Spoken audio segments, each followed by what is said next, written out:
簡単。キャンプに行きました。焚き火でステーキを焼いたり、餅を焼いてお雑煮を食べたり、正月キャンプ楽しみました。キャンプ場到着前に焚き木を買って、さあ楽しいキャンプの始まりです。小川が流れるキャンプサイト。寒いけど気持ちがいい。早速焚き火を始めます。ライターでつければすぐなのに、そこはやっぱり気分が大事。ファイヤースターターで火起こし。朝食はホットサンドメーカーで焼いたハムチーズサンド。そして夜な夜なエール。それからホットサンドメーカーで焼いた肉まん。その後広い場内を散策したり、サイトでのんびりしたり、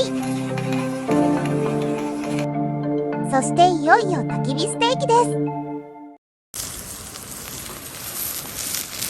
100均の小さいトングでは熱いステーキがうまくつかめない。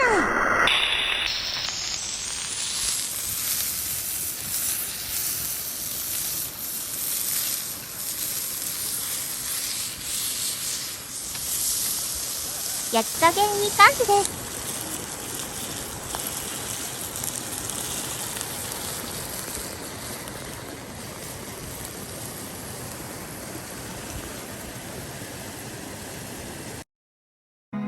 スキレットで焼いたステーキのうまいこと。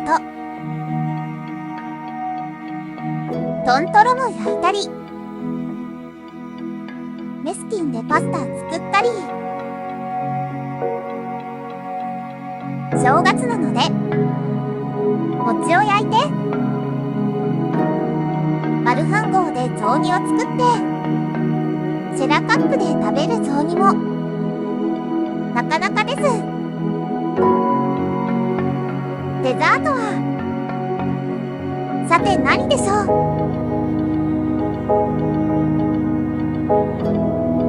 メスティン丸ごとプリンです。本当は冷やした後でグラニュー糖をバーナーで炙ってキャラメリゼしたかったのですが、温かいまま食べちゃいました。